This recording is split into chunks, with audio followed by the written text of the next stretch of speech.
तो इन लोगों ने दोहरी एजुकेशन की व्यवस्था लागू कर दी है।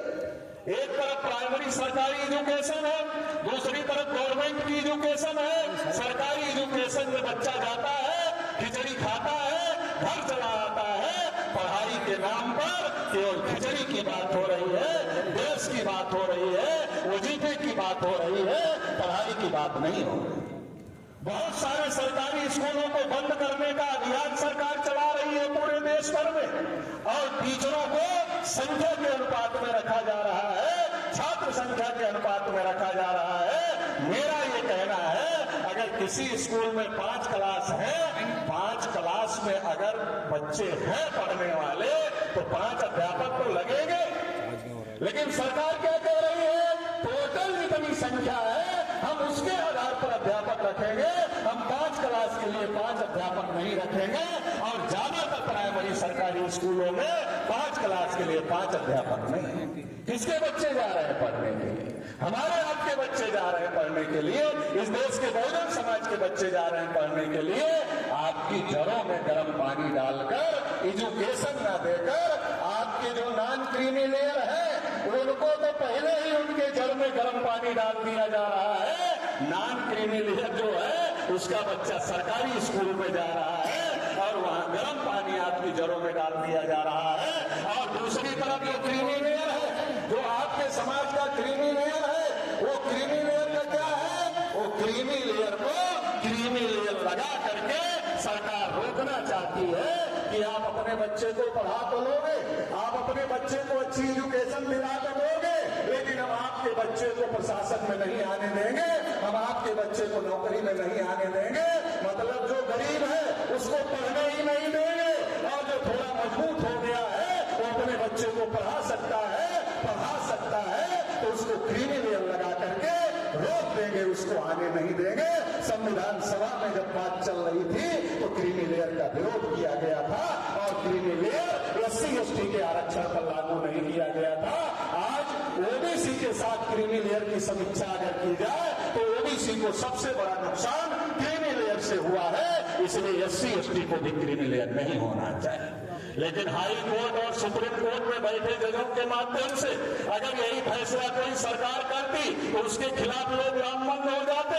सरकार को पता है कि हम ये फैसला करेंगे, सरकार चलाने वाले लोगों को तो पता है कि ऐसे लोग लामबंद हो जाएंगे तो सरकार चलाना मुश्किल हो जाएगा। इसलिए सरकार चलाने वाले लोग क्या कर रहे हैं, अब जो सरकार चलाने वाले लोग जो खुद कानून नहीं बना सकते, वो कानून वो हाई कोर्ट और सुप्रीम कोर्ट को आगे कर करके ऐसे आदेश निकलवाने की कोशिश कर रहे हैं। तो ये जो षड्यंत्र चल रहा है, इस षड्यंत्र को समझना चाहिए। हाई कोर्ट और सुप्रीम कोर्ट में बैठे जज बार बार मेरिट की बात करते हैं, बार बार मेरिट की बात करते हैं, बार बार इंसाफ की बात करते हैं, बार बार न्याय की बात करते हैं, लेकिन क्या कभी वो अपने हाई कोर्ट और सुप्रीम कोर्ट में भी इंसाफ की बात करते हैं? क्या कभी अपने हाई कोर्ट और सुप्रीम कोर्ट में वो मेरिट की बात करते हैं? चपरासी बनने के लिए परीक्षा है, बाबू बनने के लिए परीक्षा है, 3rd क्लास 4th क्लास की नौकरी के लिए परीक्षा है, मगर हाई कोर्ट का जज बनने के लिए परीक्षा नहीं है, सुप्रीम कोर्ट का जज बनने के लिए परीक्षा नहीं है। वहां सामाजिक न्याय की भी जरूरत नहीं है, दूसरों के लिए सामाजिक न्याय की जरूरत है, मगर सुप्रीम कोर्ट हाई कोर्ट वालों ने वहां लागू करने के लिए सुप्रीम कोर्ट के हाई कोर्ट के जजों को सामाजिक न्याय लागू करने की जरूरत नहीं है। तो ये जो तमाम प्रकार का षड्यंत्र, तमाम प्रकार की साजिशें इस देश में हो रही है, रिजर्वेशन को पूरी तरीके से खत्म करने के अभियान पर इस देश में काम हो रहा है, और पूरी तरीके से जिस प्रकार से प्रतिदिन निजीकरण हो रहा है, आने वाले समय में रिजर्वेशन केवल कागज का विषय होगा, बहस का विषय होगा, राजनीति का विषय होगा, लेकिन ये विषय हमारे आपके हक अधिकार का नहीं होगा, क्योंकि रिजर्वेशन सरकारी सेक्टर में है, गवर्नमेंट सेक्टर में है, पब्लिक अंडरटेकिंग सेक्टर में है, उसको खत्म करने की साजिश दिन रात हो रही है। इस देश में वर्गीकरण का मामला भी खड़ा किया गया। कब खड़ा किया गया? पहले हमको टाइमिंग समझना होगा। हरियाणा चुनाव के ठीक पहले वर्गीकरण का मामला खड़ा किया गया, और जैसे ही सुप्रीम कोर्ट से फैसला आया वर्गीकरण का, हरियाणा का मुख्यमंत्री सैनी ने प्रेस लेकर के कहा कि हम वर्गीकरण का समर्थन करते हैं, सुप्रीम कोर्ट के फैसले का समर्थन करते हैं। एक तरफ भारतीय जनता पार्टी ने हरियाणा में ने समर्थन करने का काम किया, उसके मुख्यमंत्री ने आगे आकर के समर्थन करने का काम किया। दूसरी तरफ तमाम बहुजन लोगों ने और उसमें केवल एक ही जाति के नेताओं ने आगे आकर के भारत बंद का आह्वान कर दिया। अब बहुजन नेताओं को भी समझने की बात है, वो तो विभाजन करवाना चाहते हैं। आपने क्या किया? वो लेना देना कुछ नहीं है। उत्तर प्रदेश में लगातार अभियान चलाया गया भारतीय जनता पार्टी के द्वारा कि यादवों ने खा लिया, जाटों ने खा लिया। 2 कार्यकाल सरकार का हो गया, न एससी में वर्गीकरण किया, न ओबीसी में वर्गीकरण किया। देना लेना कुछ नहीं है, राजनीति करना है। न हमको देना है, न दूसरे को देना है, न तीसरे को देना है, लेकिन झगड़ा लगाना है। ये राजनीति का विषय ज्यादा है, देने लेने का विषय कम है। ये बात समझने की जरूरत है। और जब इन लोगों ने बंद कर दिया, आप तो विभाजन रोकने के लिए बंद कर रहे थे, लेकिन जब आप एक ही जाति के लोगों ने इकट्ठा होकर बंद कर दिया तो मानसिक विभाजन जो आरएसएस बीजेपी चाहती थी, वो विभाजन को आपने पैदा कर दिया। और जब वो विभाजन पैदा हो गया, वो विभाजन पैदा होने की वजह से हरियाणा के रिजल्ट में उसका भी असर है। वो असर आप देख सकते हैं। तो हमें समझने की जरूरत है। मैं तो माननीय रामन मेश्राम साहब से ही एक बार सुना था कि पंजाब में जब ये मामला खड़ा हुआ था और पंजाब में जब ये जाति जाति में शेड्यूल कास्ट का झगड़ा लगाने का काम शुरू हुआ था, तो माननीय काशीराम साहब पंजाब गए, पंजाब में प्रेस कॉन्फ्रेंस लिया और प्रेस कॉन्फ्रेंस लेकर कहा हमारा हिस्सा भी उन लोगों को दे दिया जाए जिसको नहीं मिला है। तो काशीराम साहब ने क्यों कहा? इसलिए कहा कि जो लोग झगड़ा लगाना चाहते थे, वो झगड़े को काशीराम साहब ने एक स्टेटमेंट देकर के रोकने का काम किया। तो हमें कुछ बातें समझने की जरूरत है। जो राजनीतिक साजिश चल रही है, जो राजनीतिक चाल चल रही है, उसको भी समझने की जरूरत है। और इस देश में जिसकी जितनी संख्या भारी, उसकी उतनी हिस्सेदारी। इससे बढ़िया नारा कुछ भी नहीं हो सकता। ये सबसे बढ़िया नारा है। और आज माननीय काशीराम साहब का स्मृति दिन है, तो इस मौके पर हम ये कहना चाहते हैं कि यही नारा लागू होना चाहिए। सबकी गिनती करो, 100% रिजर्वेशन लागू कर दो। जिसकी जितनी संख्या भारी, उसकी उतनी हिस्सेदारी। ये जो रोज रोज की नौटंकी चल रही है रिजर्वेशन के नाम पर, जो रोज रोज का झगड़ा लगाया जा रहा है रिजर्वेशन के नाम पर, भाई को भाई से लड़ाया जा रहा है, ओबीसी को ओबीसी से लड़ाया जा रहा है, एससी को एससी से लड़ाया जा रहा है, एसटी को एसटी से लड़ाया जा रहा है। ये नौटंकी बंद होनी चाहिए और सबको सबकी संख्या के अनुपात में हिस्सा मिलना चाहिए। ये एक बार लागू कर दो और सब मिलकर देश का विकास करें। अगर इस तरीके का बात हो जाए तो इससे बढ़िया बात कोई नहीं हो सकती। तो आज माननीय काशीराम साहब के स्मृति दिवस के अवसर पर हम लोगों को ये संकल्प लेना होगा, क्योंकि जब हम विरोध करते हैं, समर्थन करते हैं, तो लोगों के दिमाग में सवाल खड़ा हो जाता, अरे ये तो विरोध कर रहा है, हमको देना चाहते तो देने नहीं दे रहा है। अरे देना लेना उनको कुछ नहीं है भाई, उनको देना लेना नहीं है, उनको राजनीति करना है। हमारे अंदर विभाजन करके उनको हमारे अंदर का एक बड़े ग्रुप का सपोर्ट लेना है। तो ये जो साजिश है, इस साजिश को समझने की जरूरत है। और इस साजिश से निपटने का एक तरीका है, सबकी गिनती हो, जिसकी जितनी संख्या है उसको उतना हिस्सा मिलना चाहिए। तो इसके लिए हम लोगों को लामबंद होने की जरूरत है। कल हम लोगों ने जंतर मंतर पर प्रदर्शन किया, जाति जनगणना की मांग किया। और जाति जनगणना अगर होती है देश में, तो जिसकी जितनी संख्या है उसको उतना हिस्सा निर्धारित किया जा सकता है। बिहार में जाति जनगणना हुई थी, जाति सर्वे हुआ था, रिजर्वेशन भी बढ़ाया गया, लेकिन वो रिजर्वेशन हाई कोर्ट के माध्यम से रोक दिया गया, सुप्रीम कोर्ट के माध्यम से उसको स्टे कर दिया गया। तो एक तरफ रिजर्वेशन बढ़ा करके प्रसिद्धि लेने का, वोट लेने का, और फिर हाई कोर्ट और सुप्रीम कोर्ट के द्वारा उसको रोक देने का, ये भी एक साजिश चल रही है। तो इसलिए हम ये भी कहते हैं, ये जो रिजर्वेशन है, ये इसको एक बार गिनती करो, जिसकी जितनी संख्या उतना लागू करो और इसको संविधान की 9वीं अनुसूची में डालो, न्यायिक हस्तक्षेप से मुक्त करो। ये रोज रोज देने का, फिर हाई कोर्ट सुप्रीम कोर्ट से रोकने का, ये नौटंकी देश में बंद होना चाहिए। और ये नौटंकी बंद हम ही लोग कर सकते हैं। इसके लिए हम लोगों को लामबंद होने की जरूरत है। आखिरी बात कहकर अपनी बात समाप्त कर देते हैं। आज जो देश की परिस्थिति है, एक कांग्रेस पार्टी है, एक बीजेपी पार्टी है।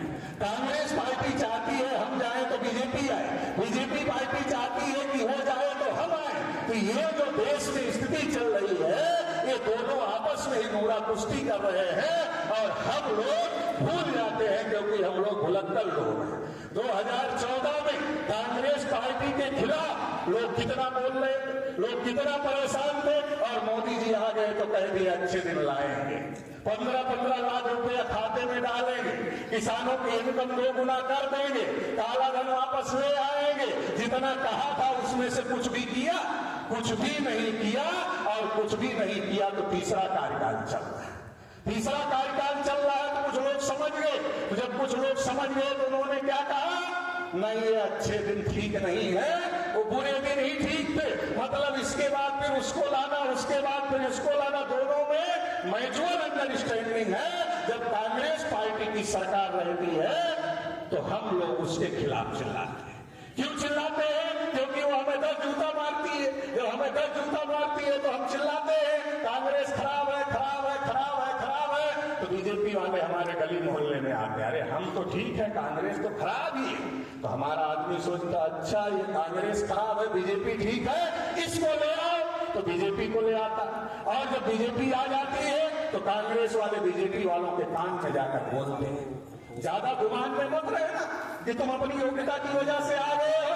अरे अगर हम इनको 10 जूता नहीं मारते तो ये तुम्हें लाने वाले नहीं थे। हम 10 जूता मार रहे थे, ये चिल्ला रहे थे, इनको रास्ते की तलाश थी, तो इन्होंने हमको छोड़कर तुमको लाया।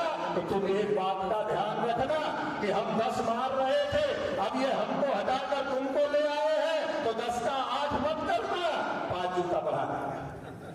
अगर 8 कर दोगे तो हम कैसे होंगे? 8 मत करना। हमने 10 मारा इसलिए तुम आए, तुम 15 मारोगे तो फिर ये चिल्लाएंगे, और जब ये फिर चिल्लाएंगे तो फिर ये हमको लेकर आएंगे।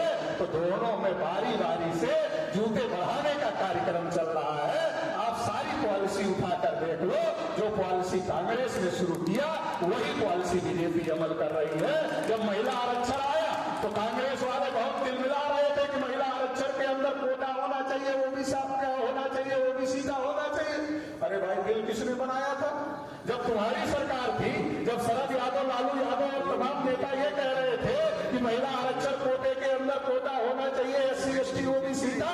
वीरप्पा मोइली कानून मंत्री थे, पार्लियामेंट में खड़ा होकर के उन्होंने कहा कि ओबीसी की महिलाओं को कोटा कैसे मिल सकता है, इनकी तो गिनती ही नहीं है। जब तुम्हारी सरकार थी, तुमने ही बिल बनाया, उसी बिल को बीजेपी ने पास किया।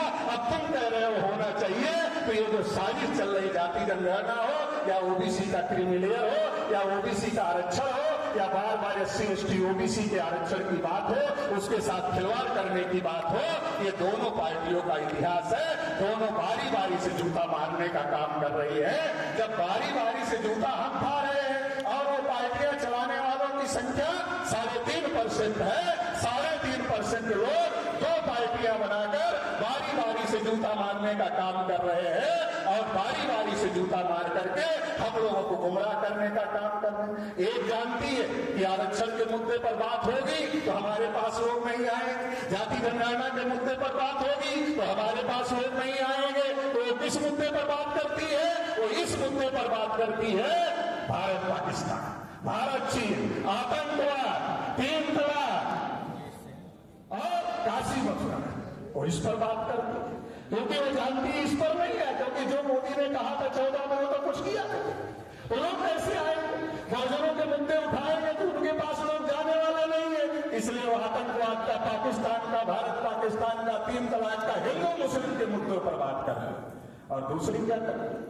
दूसरी सोच रही है कि इतना बड़ा बहुजन विचारधारा के लोग इतने ज्यादा फैले हुए हैं, क्यों ना हम इसको हड़प लें, क्योंकि हमारा सेकुलर का मामला तो फेल हो गया है, अब इसके आधार पर कोई हमारे साथ नहीं आएगा। तो राहुल गांधी लगातार बहुजनों के मुद्दे उठा करके हड़पने का वो कोशिश कर रहे हैं। दूसरी तरफ वो लोग आतंकवाद का, पाकिस्तान का और हिंदू मुस्लिम के इशू उठा करके हड़पने की कोशिश कर रहे हैं। तो दोनों से हमको सावधान रहने की जरूरत है। और देश में तीसरा विकल्प, बहुजनों का विकल्प, SC ST ओबीसी माइनॉरिटी का विकल्प खड़ा करने का जरूरत है। और वो तीसरा विकल्प वामन मेश्राम साहब के संरक्षण में माननीय परवेंद्र प्रताप सिंह के नेतृत्व में बहुजन मुक्ति पार्टी के रूप में देश में खड़ा हो रहा है। इस विकल्प को आप लोग देश भर में मजबूत करने का काम करेंगे। इस आशा उम्मीद के साथ आप लोगों ने मुझे सुना, इसके लिए आभार, धन्यवाद, जय हिंद।